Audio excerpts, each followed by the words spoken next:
All right, y'all. Well, good morning. Good morning. Hope everybody's doing great. Thank you guys for tuning in. We're going to wait a couple more minutes as we get some people going on. You can check us out on our church page, Free Life Community Church on Facebook and Free Life Community Church on YouTube. We'll be live on both platforms. What's up, Phil? All What's right, going on? y'all. Well, good morning. Good morning. Hope everybody's doing great. Thank you guys for tuning in. What's going on, Marie? I see you.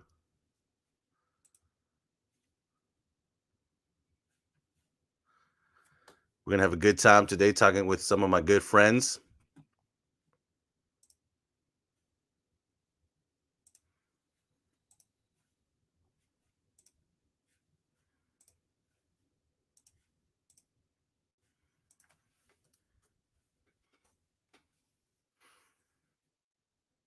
Morning.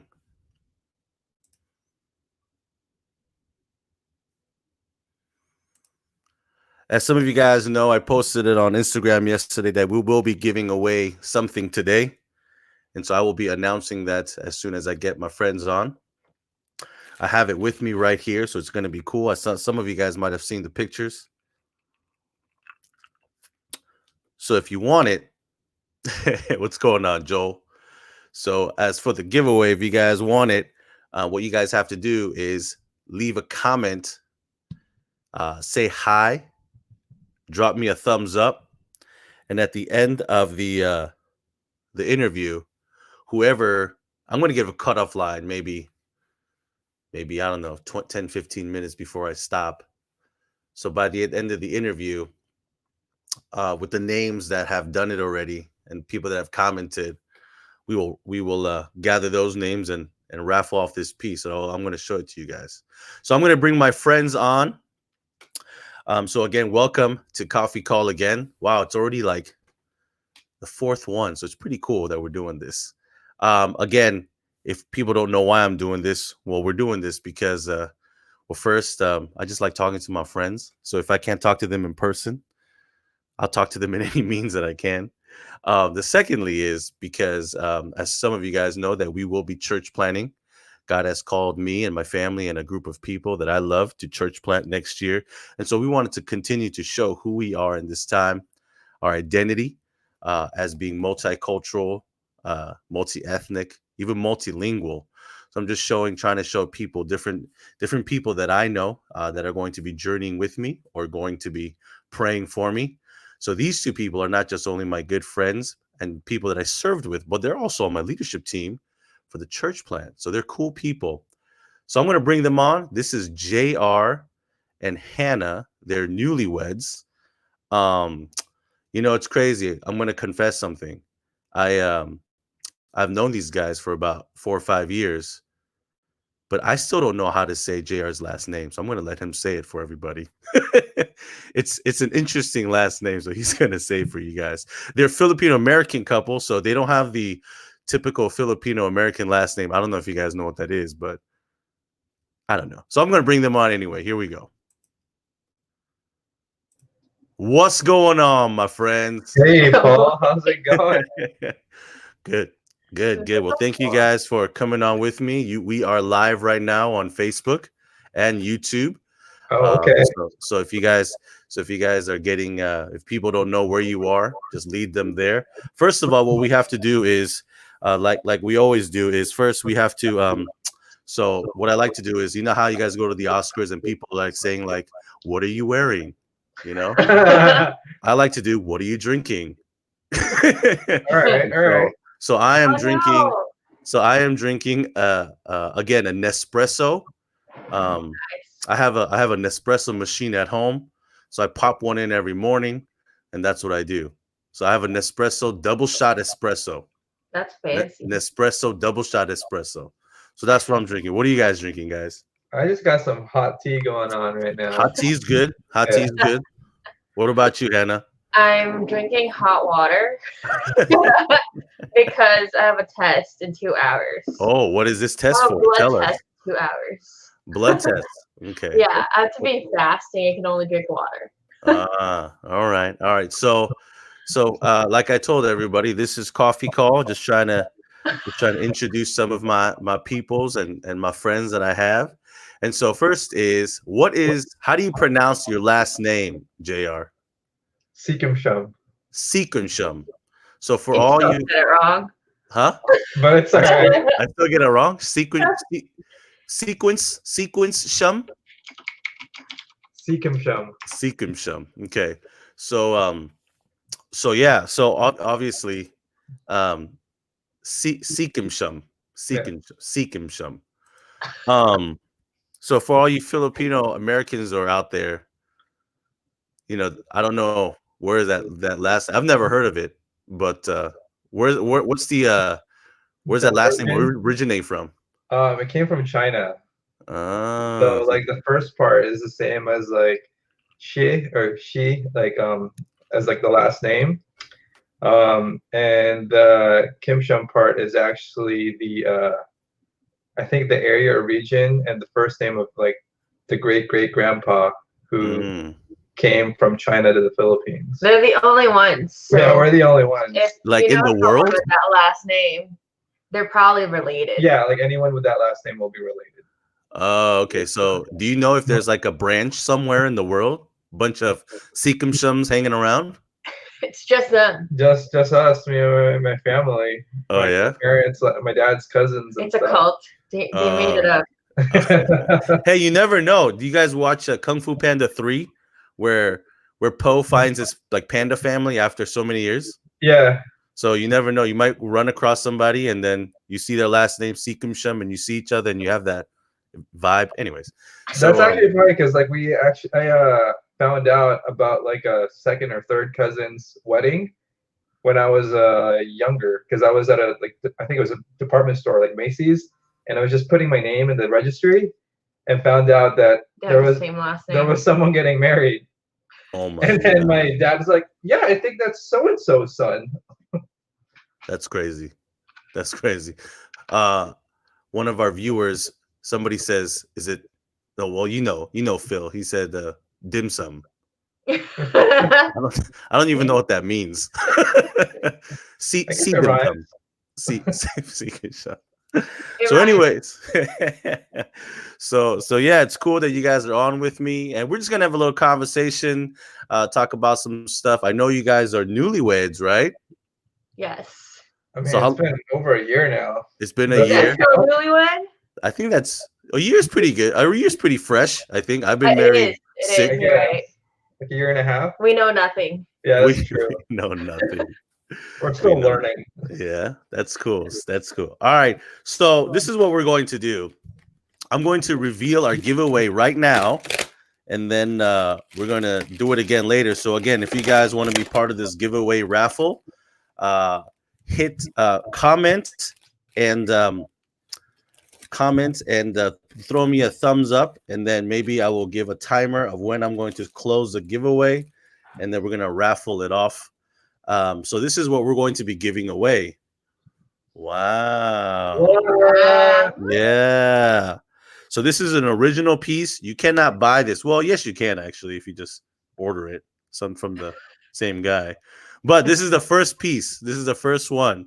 So so this is cool. And it also comes with nails. Look at that. and also I will somebody asked me yesterday, are you including the bubble wrap? Yes, I am including the bubble wrap. Oh my And God. so the cool thing about this piece is it's made by Hannah's dad. Yeah, Hannah's dad. So he does artwork. I threw up his I gave out his Instagram. You can follow him on Instagram. And so go to the page, check it out. And so it's cool. Yeah, so Joel, he needs one of those. So you guys are on, but I don't see the thumbs up in the name. So you guys, I mean, the hello part. So you guys have to follow the directions if you guys want it. So we'll talk about that later and how that came to be. So tell me about how did you guys, we'll do a little bit. How'd you guys meet situation? Did he see you? Did you see him? Did he kidnap? I don't know what's going on. You know what I mean? So let's break it down a little bit, and then we'll get into church and culture and all that stuff, and how you guys navigating this and starting a new family, right? Starting a new family. So tell us. Well, I mean, it started at church. it started at Started at church. Yeah. Started at church. Okay. And then was it like, was she in the choir or? you No, I think we were just, I think growing up, like in a Methodist church, we got a lot of potlucks going on. I don't Yeah. think that's how it works. Parties, and I think we just met at a party or something. No, that you know how Filipinos are? They're all friends with each other. So all the parents became friends. So naturally, Yeah, there's that like too. all the kids get to kind of know each other. Mm.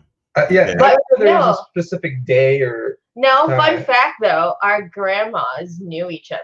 Yeah. Before we were even born in the 1970s or something. Okay.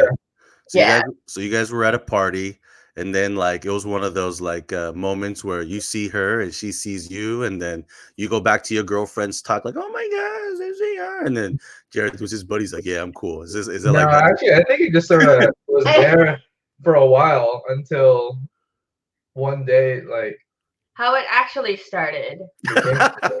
How it actually started is a little scandalous, so we won't go there. Okay. But By God's grace, by God's grace, yes. But Yeah. the origination is the church. There you go. All right. We And met then at church. that's cool. And then you guys kept on going, and then few years after, Yeah. you guys got the calling to be with one another and get married. Grace. I was there. It sort of did feel like a calling, though, actually. Yeah. What do you mean by that? Tell me. That's good. So marriage as a calling. Wow. Okay. So talk to me about that. So I think I've told Hannah this story before, and it's sort of weird, but I mean, like as she sort of alluded, her relationship wasn't always on like great footing and sort of been tumultuous, I guess, to sum it up. Tumultuous. And I think there was a point where both of her and I just sort of felt really like, I don't know if this is worth it. It's just too much work or effort. And I don't know why, like, I'm sticking around. Maybe we should just like sort of call it quits. But something kept pulling us back to each other, and it wasn't each other. No, we got to the point in our relationship where we actually, God found us and we found God, and we really wanted to focus on that walk. So we got to a part of our relationship that if we're not people that can lead each other closer to Christ, then we shouldn't be together. And we actually wrestled with that for a long time because our faith and our relationship with God was becoming so strong that we questioned whether or not we were people for each other that could put God first before each other. So we came at a point where, are we going to continue? Is this the person that God wants you to be with so that you can further his kingdom, or are we just distracting each other? So that was a really hard question that we had to come to. Wow.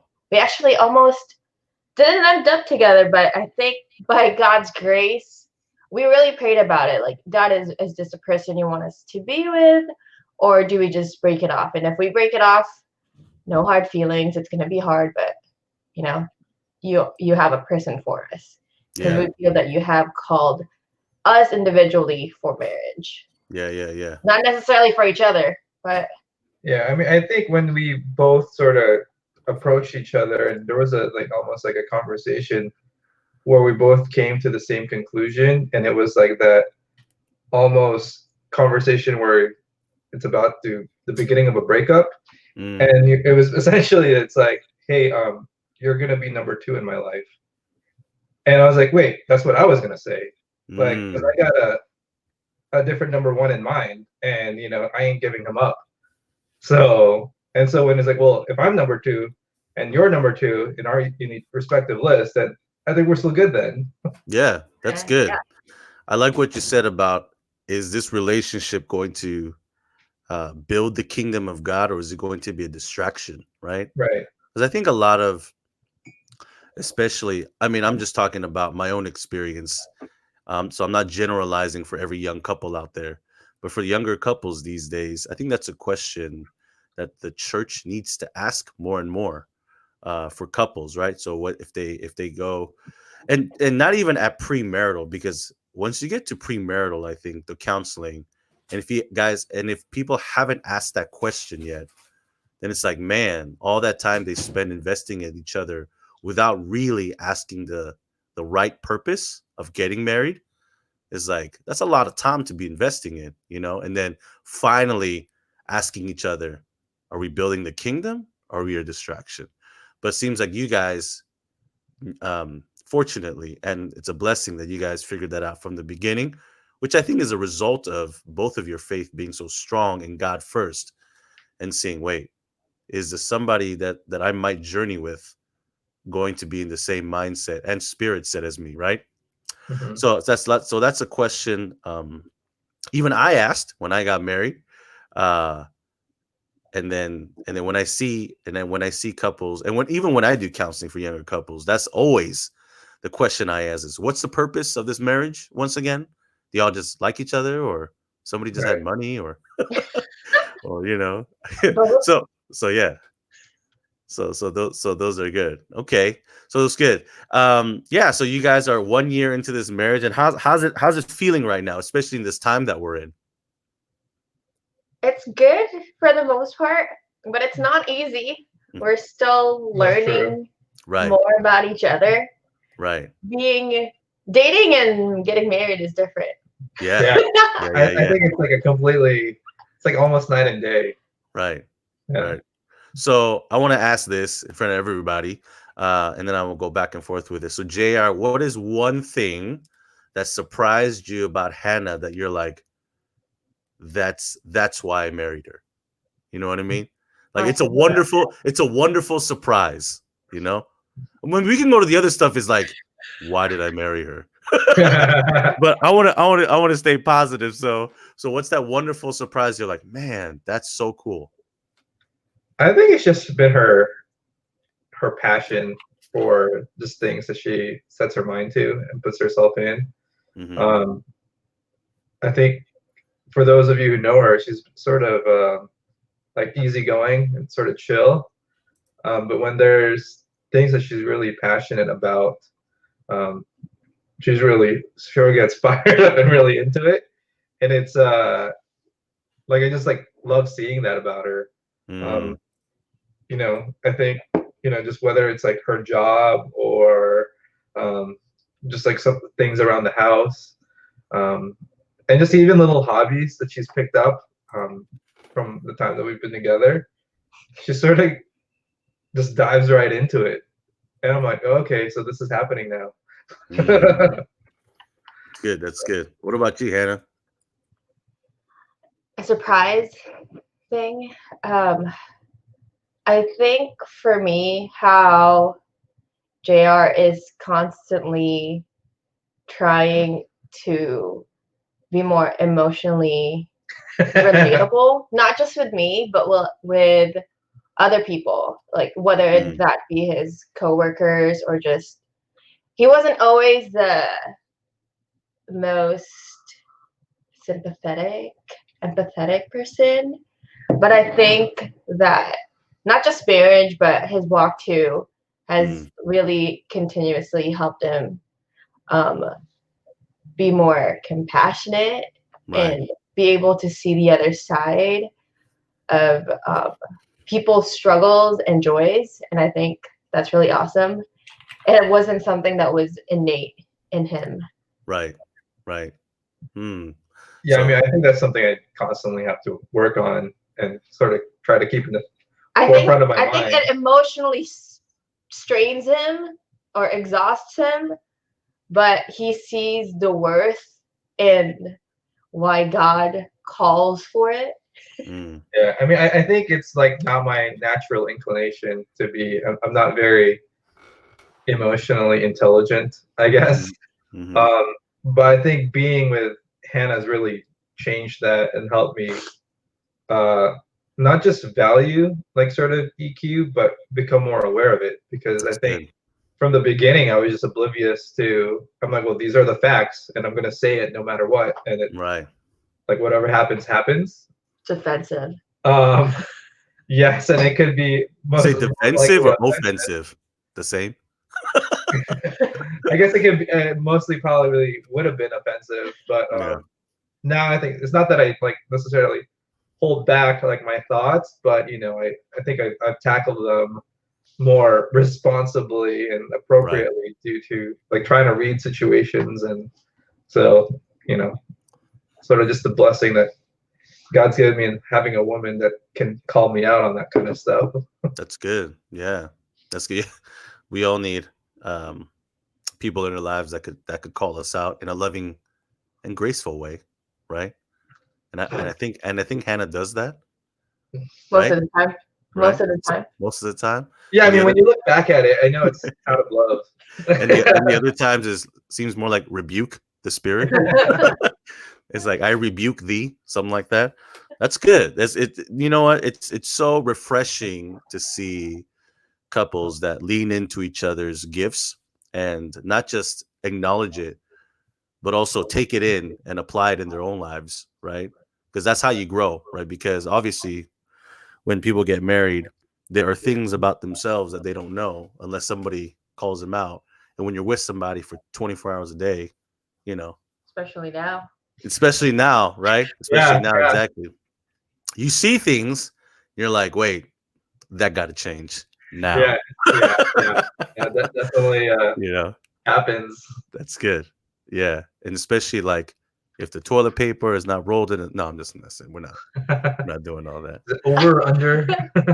Over under the toothpaste, especially the toothpaste. I'm like, Okay, why can't I do have that squeeze from the problem. bottom? Like, why are You we guys, squeezing from the Middle. top? yeah. I So squeeze from the middle. you guys heard me preach about this. That toothpaste thing it kills me. It's from the bottom. You know what I mean? Why do we got to squeeze from the middle?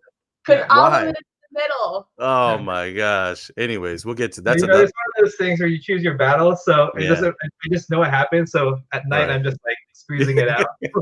Or in the bathtub where you see. Anyways, we're not gonna go into that. Yeah. So More. But it's on the floor, it's on the wall, it's everywhere. You guys just shed like anyways. That's good. That's good. So it's so cool to see just couples again just leaning into each other. I love that so much about you guys. So talk to me about your personal journey in faith. Not too long, but how did you guys grow? Where did you guys go to church and stuff like that? A lot of people don't know. I'm gonna be completely transparent. You know, I think it's good to just say where you guys, you know, just the church environment, because we also want to fuse in this with the culture, because both of you guys are Filipino, second generation American, I'm assuming, right? And so growing up in that culture, what was the good things? What was the things that are some of them challenging? So talk about something like that, because no, because I know you guys, but for those that don't know you, you guys started in the same place, then kind of different, and ended up kind of in the same place. You know what I mean? So that's how I saw you guys. And so talk to you about that. Maybe Hannah, why don't you go first? Actually, no, Hannah, your story is more interesting. Sorry, JR. My story ties in with his story. It does. But the thing is, really like this. it does. But the thing is, like, when I hear Hannah's story, like, I'm about to cry too. So, because it's very similar to mine. So, JR, why don't you start with yours, and then we'll weave it into Hannah. So, growing up, you said you grew up in a Methodist church. It was a lot of Filipinos? Is it Filipino Methodist, or what's going on? So I think we just grew up in the Methodist church, and we go in and out of churches with Filipino communities and not. I probably spent just as many times at a Methodist church with a Filipino community as one without.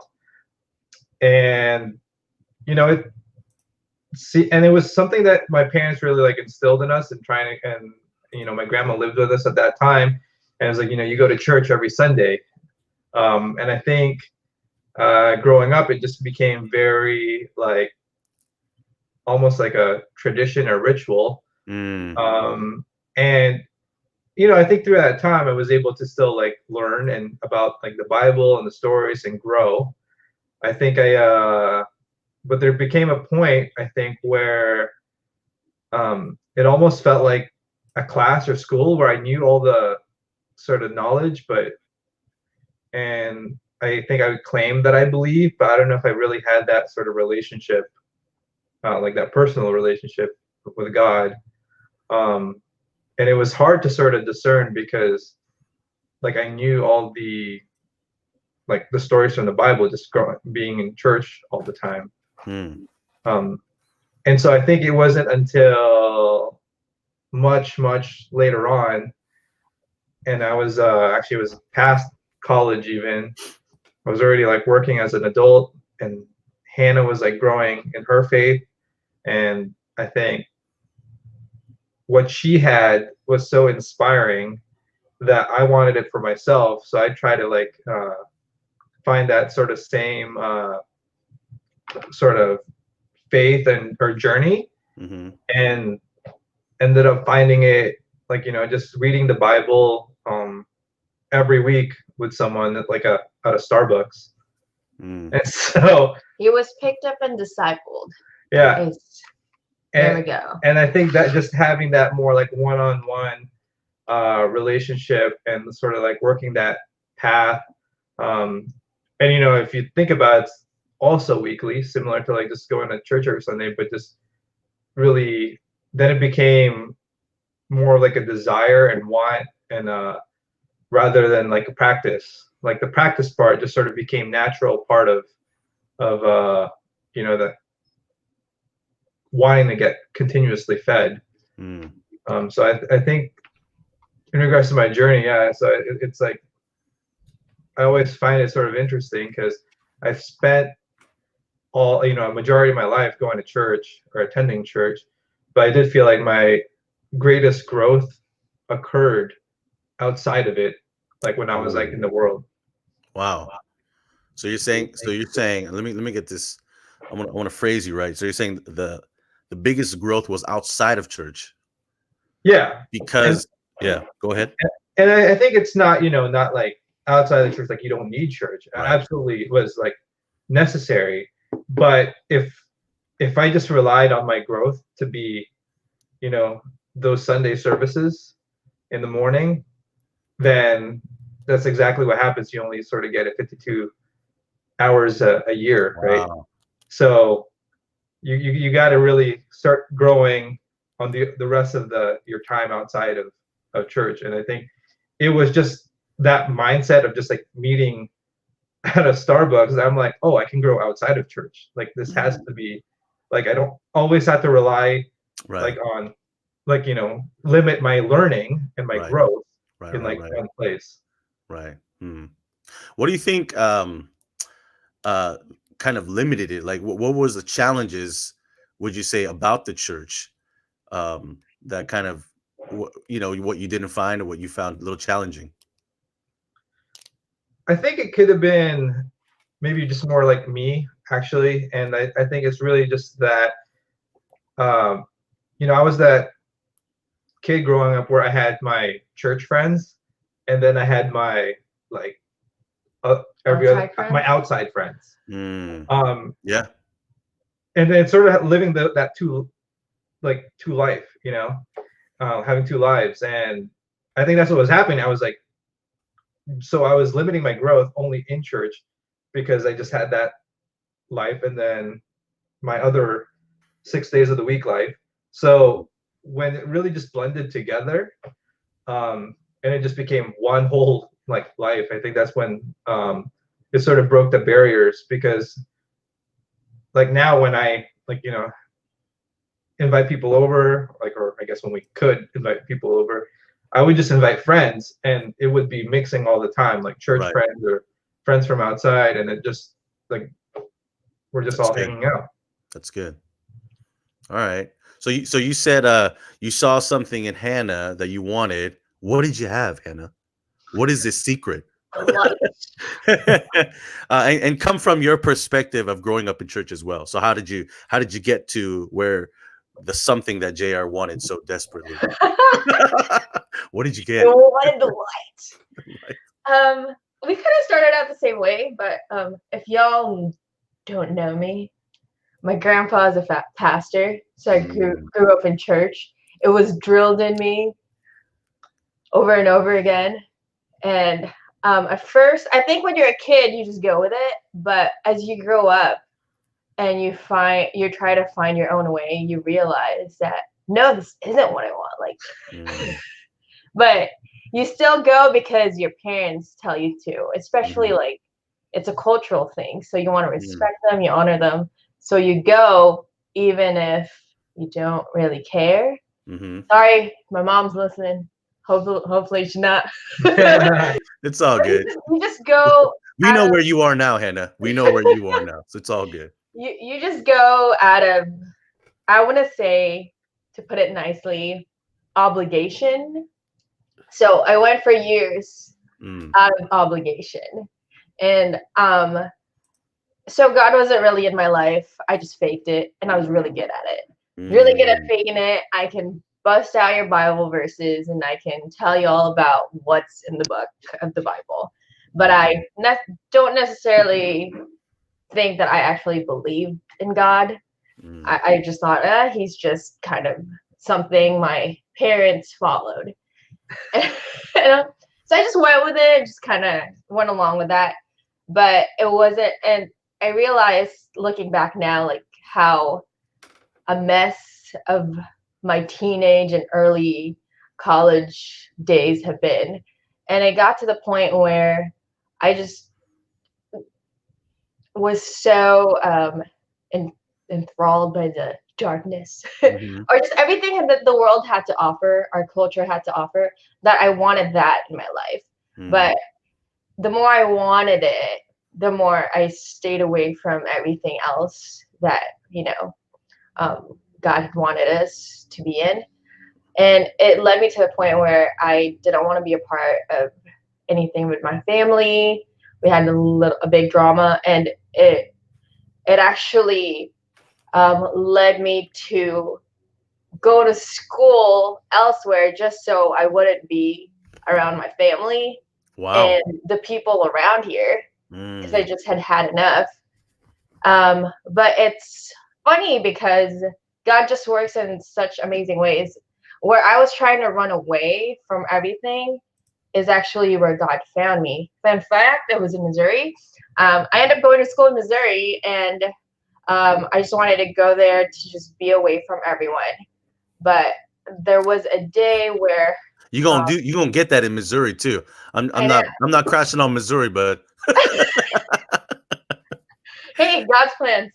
that's But I was I had a woman invite me and invite me to read the Bible with her. Mm. And at first I'm like, sure, whatever. Why not? I've Okay. read this. I've read it before, right? I went with it, and she actually it was a couple of weeks before a summer vacation, Mhm. before the next year, and she actually challenged me to read Paul's letters from the New Testament, guys. She told me, Mm. read Paul's letters in the summer and tell me what you think. I honestly didn't read it. I read maybe like a couple, but um, I I felt stirred, and when I came back, God really was trying to pull me, and I kept seeing other people around me.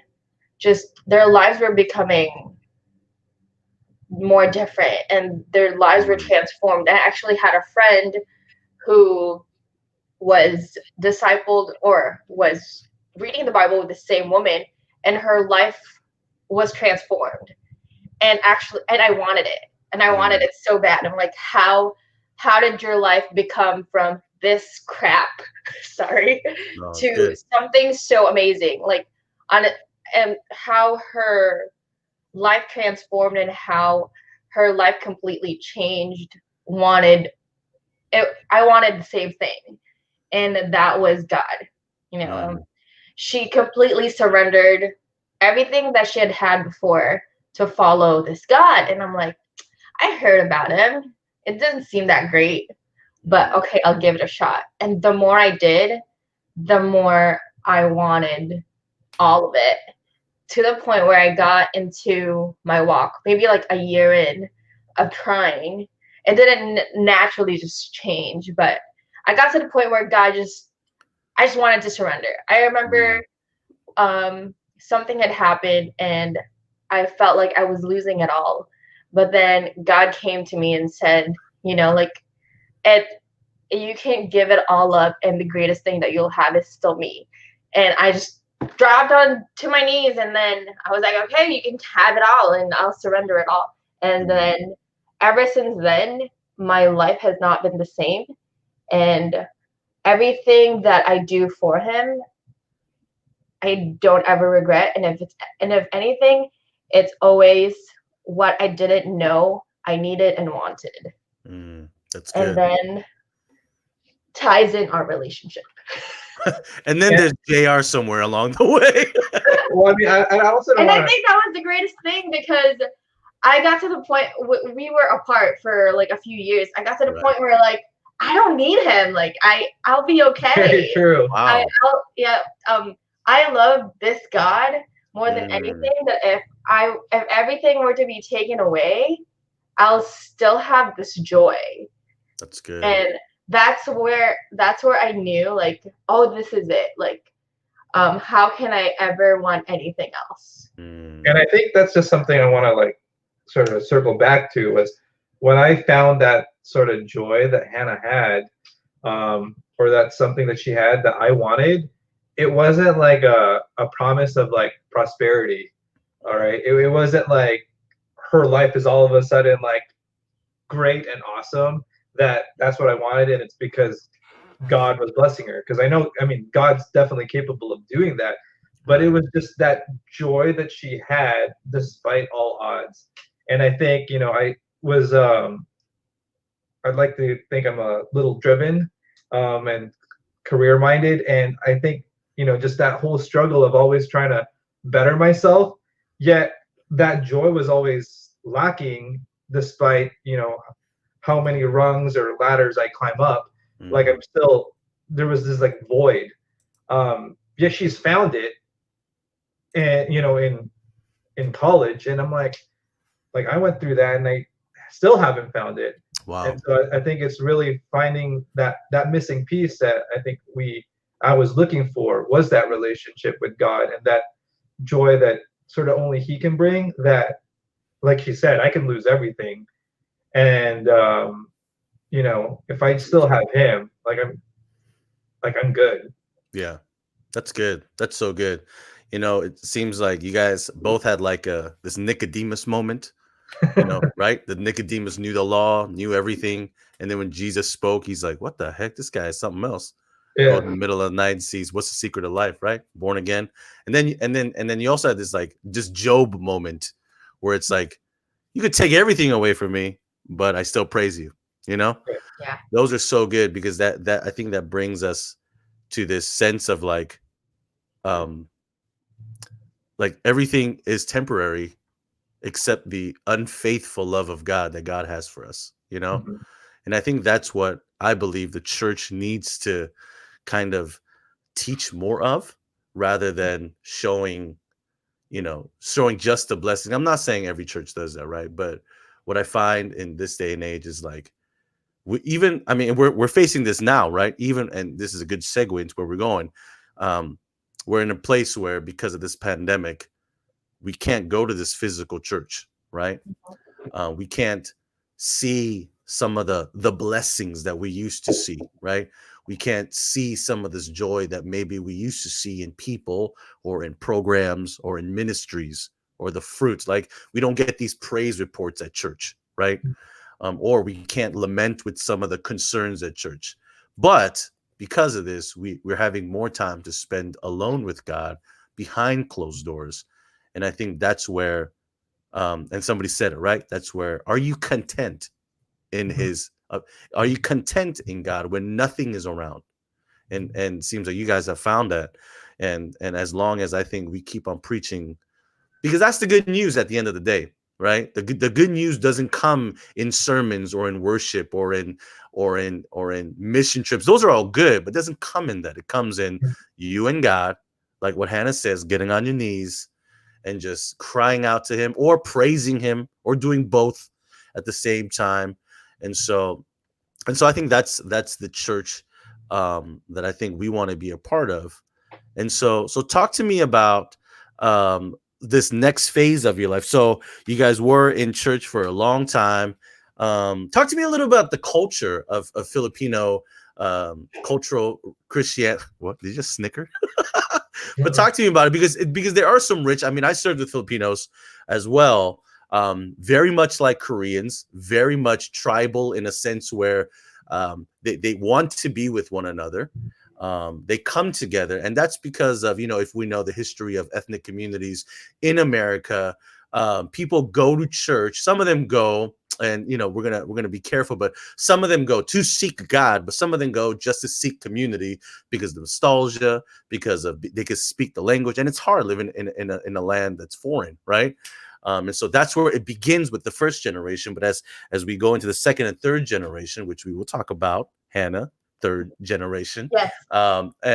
So talk to me about that, and what are some of the blessings we can learn from that stuff? Because again, I had this conversation with my brother the other day, talking about homogenous churches and ethnic churches, and what we're trying to build is a multicultural, multi-ethnic, even multilingual church.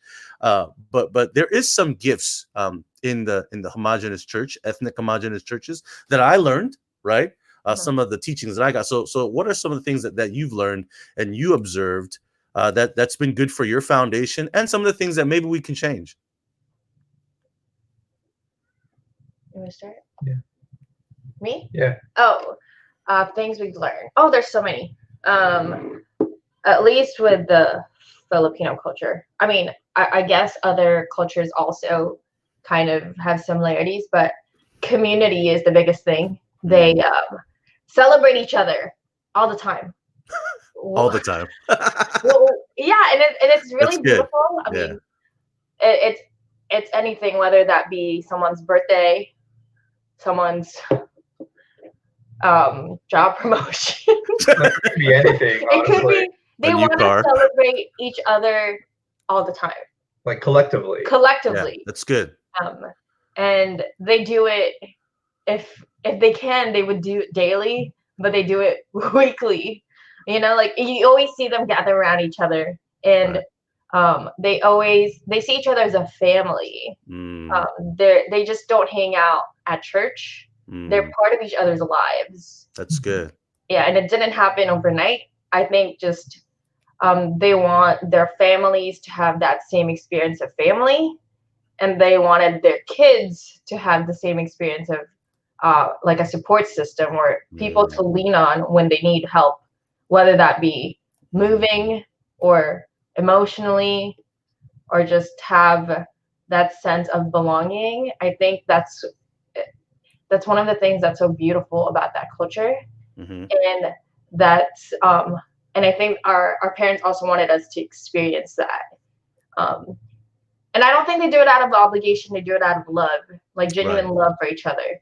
Even if sometimes, like they have a little bickers, like families do. But at the end of the day, they still all support each other. And you can see it throughout the years that they've all been together. That's good. Okay. What are some of the things that maybe can be challenging for the next generation? Well, I think what I see is that, and where the challenge for the next generation is a lot of our parents who came to America from different countries, they grew up with their own sort of background and their own culture, and that's the culture that they know. I don't want to say that they're stuck in it, they're comfortable, but that's the one that they grew up in, and they know. So they understand that there's like changes coming into America, but they're raising you sort of with their own knowledge. And I think that's one of the reasons why they form and gather together as a community, is because for a lot of them, their family is still like, in the Philippines or their home country. And so they now have formed this community here in their own like family, to sort of help not just each other, but sort of raise like their kids, right? And as the kids here, like I mentioned, like you go to church maybe like once a week, but you're deep in American culture, um, like at least 5 days a week when you're going to school. It's like you're watching TV or whatever. And so I think growing up, like sort of Filipino American here, like it was that constant struggle between like, what is my culture? Like, Mm. I know I'm not American, and I'm not really like sort of Filipino. So, and it's like that. I think they call it third culture kid, because what is that culture? And so it's that constant teetering between the two, and almost trying to fit in something that you're in 5 to 6 days out of the week, but then also when you come home, it's like a different sort of Wow. culture. Wow. And so I think that's just a struggle that I think kids with like immigrant parents sort of will sort of have to navigate and carry Yeah. through. And so like the beautiful part of it, and I don't know if it's like too early to tie in, is that I think there is one culture that sort of supersedes all of them. Hmm. And then that's if you have like, if you realize that kingdom culture, right? And then that's sort of that common culture that can all tie it in together. Mm. That's good. Yeah, yeah, yeah. I just had a bunch of flashbacks right now when you were talking about culture and teetering back and forth because I remember like, man, it was crazy. I remember coming back from school one day. Um, I remember coming back from school one day, and I had a shirt on that I bought from back in the day swap meets, and it was a Tupac, like a probably a fake Tupac All Eyes on Me like CD. Remember CD cover sweaters? So I had a shirt, and then I knew that my dad's a pastor too. Some of you guys know that. So I knew that, and then when obviously when I went out to school, I wore his hoodie on, but when I was on the bus, I took it off, and then everybody's like, "Oh, that's a dope shirt. That's a dope shirt." And then, but then when as soon as I got off the bus to come home, I'll put that sweater back on, and then go home, kind of change my language, because they Yeah. probably don't understand what I was talking about anyway. I'll be all boisterous outside. When I come home, I'll be like, Koreans be bow. So I'm like, you know, and Yeah. then I'll go upstairs and then I'll hide my shirt again, you know?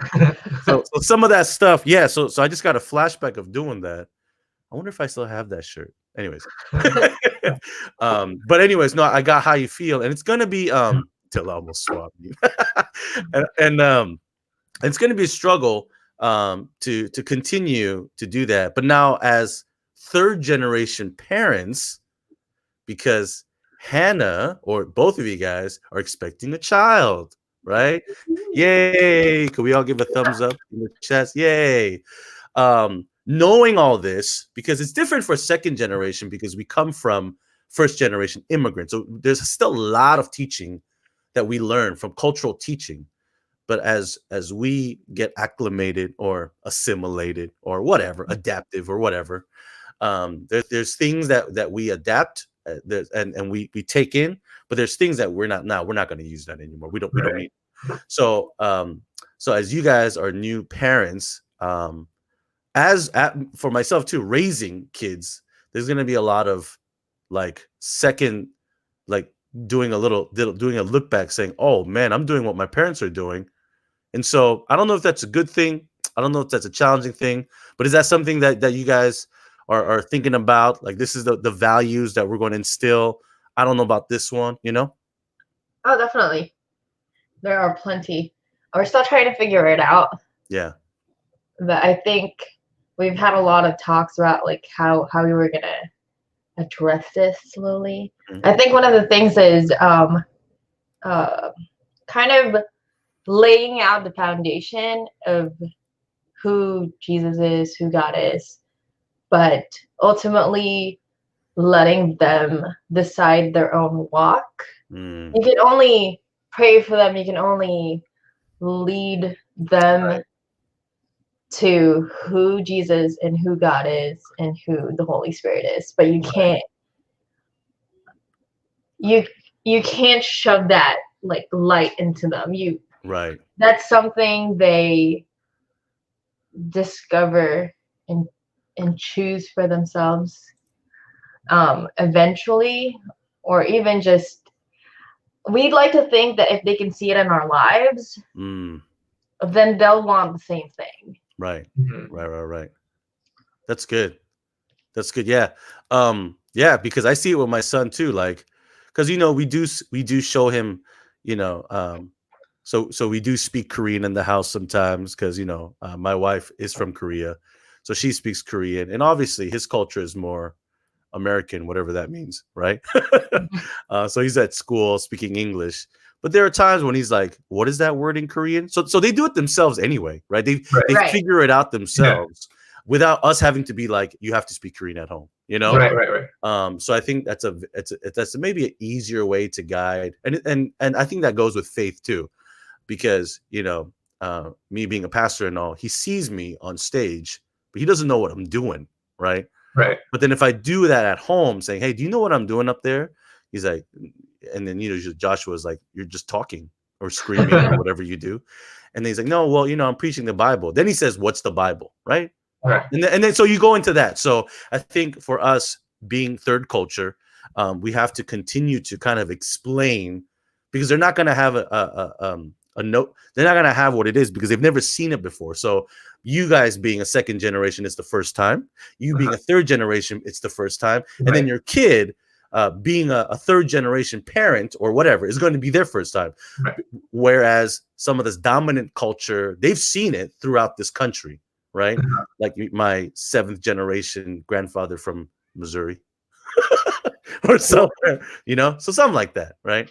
And I think part of it too, though, that at least, obviously we have no experience in parenting, but sort of the mindset that I've had is that I just need to adapt rather than expecting sort of my kid to fit into my culture. Yeah. And because I think when a lot of us think culture, we sort of think of it sort of like in an ethnic way, but just in a generationally, like our culture is already going to be different from our kids. Like if we're just speaking, like Hannah and I and you, Paul, like we grew up like early on with like dial-up, AIM, CD players, and all those like different cultures. And I grew that too. I said you too. And our kids are gonna grow up like on the internet and like browsing and all these things. Like I was telling her the other day, like there's things that my parents would call me for, and I think it's super easy because it's on the computer. I'm like, just do this. And I was telling her, I'm like, I wonder what things like our kids are gonna be like. Dad, it's just coding. Like I know, right? It's just a browser. Like it's on your job.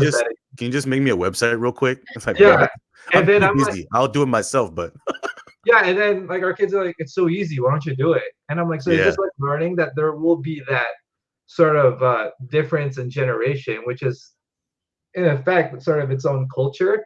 Right. So the only way we can do is to show them how the tools that we've gathered to handle our culture, and how they need to develop their tools to navigate through their generation and culture. And hopefully the tool that's common in all that is like the relationship with God. That's good. That's good, guys. We're coming near to the end of our segment here. Oh man, there's so much stuff. Man, every time I do these interviews, like I have these set of questions, and I think I know where it's gonna go, but they always go somewhere, and God is just leading to talk. And it seems like a lot of people on our chat got a lot of things out of it, and you guys said a lot of things that they're thinking or they're feeling or they want to say, right? So thank you guys for doing that. Last thing I want to do is so this phase of your life, so we talked about family and culture. So I want to talk about your calling, going through this for the last bit. Like I said before, I met these guys about 5 years ago, 4 years. Man, it's already been like 4 or 5 years. That's crazy. And then I met Hannah first at church because we were serving at the same church at that time. And then, I don't know, I didn't tell Hannah this, but the first time like she met me, I felt like I was getting interviewed again. We were sitting in a room, we're eating lunch, and she's like, so what's this? So how do you feel about this? So what's your take on this? And I'm like, what the heck? I just had an interview like last week. But it's good because I think it's always weird to, especially when you have such a, sometimes you're in a church where there's a lot of turnover in leadership. You kind of want to, yeah, enough with the small talk. Let's just get down to business. Are we in it or not? So we've been in this relationship. It's been good. I've seen both of them grow. I've been to their wedding. So it's good. And I think we're in a time right now where God has called, especially me, to plant a church. And I'm so grateful that these guys have, going to partner along with me. But other than the church plant, what is the calling, or what is the ministry that God has maybe called you into to serve, whether it be out of the church or just in your personal lives? And then probably we'll end with that. Am I good? Yeah. Why am I always going? He's not a talker. Because somebody said in the chat, yes, Hannah is more interesting. No, I'm just saying.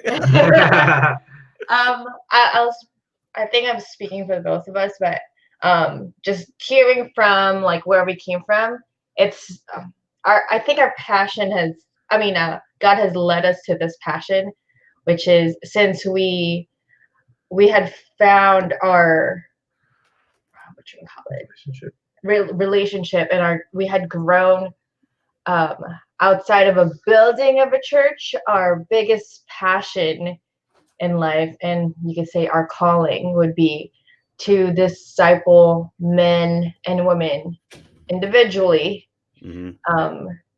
outside of a church setting, right, and walk with them in our lives so that they too can stand on their own to be able to tell other people about who God is. And that is a long process. It doesn't just happen overnight. You walk with a couple of people individually in your life for a few years in hopes that you can partner up with them throughout your walk to continue the same thing. So we want to invite men and women in our lives so that they can fully devote their lives to God, in hopes that they'll also carry it on without us. Yeah, that's good. Jared, did you have anything? Yeah, I agree fully with what you said. I think, we're here to witness God and disciple like others, like our brothers and sisters.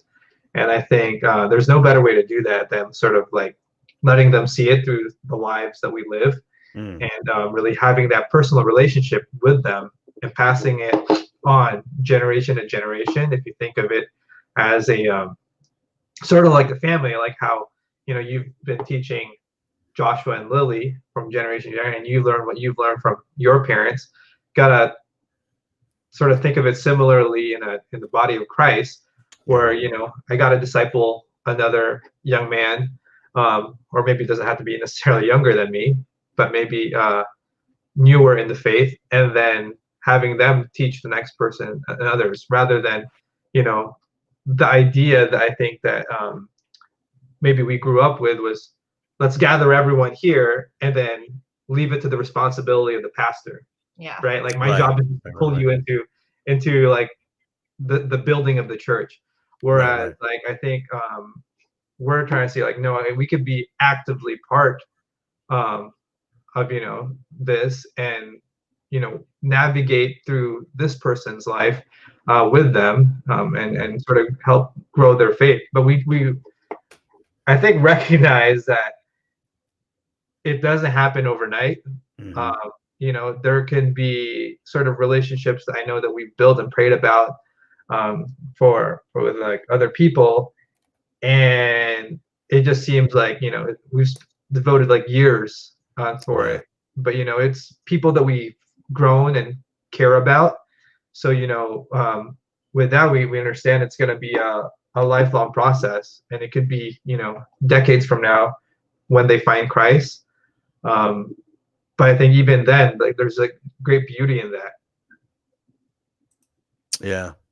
Yeah, that's good. And so I'm excited to see what God is going to continue to do with you guys. And so just being on this journey with you is awesome, just to see how you guys do it. And I'm constantly learning from you guys as well. And so how do you guys navigate, especially as professionals, right? Oh, I forgot to mention, like, Hannah in this time, she's a nurse too. So we got to keep on praying for her in this time around, that she's healthy, the baby's healthy, and so just navigating through this time is something different. But I think different is good. God is doing something great. So I just wanted to thank you guys for just being on this call with me.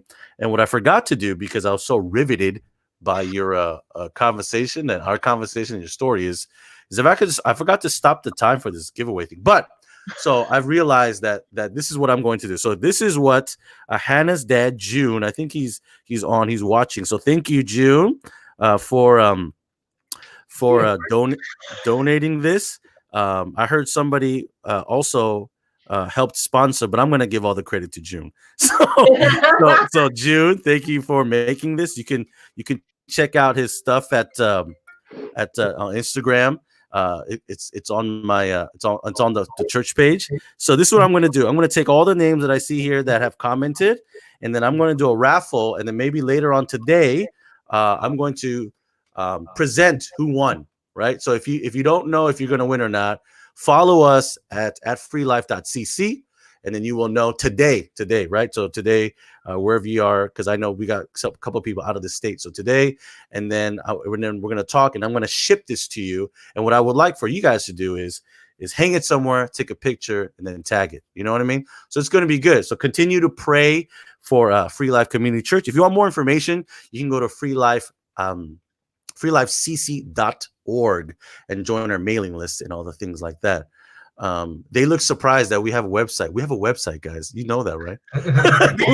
They're like, wow, we have a website? All right.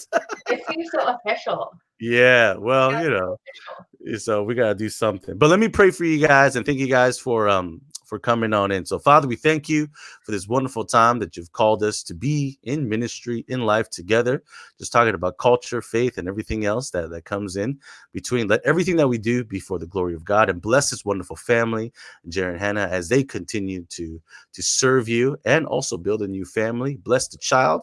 So as we continue to serve together, let us always know that we do everything in the name of Jesus. In Jesus' name we pray. Amen. Amen. Thank you guys for joining in with us. Thank you, Jerry and Hannah. Have a wonderful day. God bless. All right. Thank you. Do you just leave?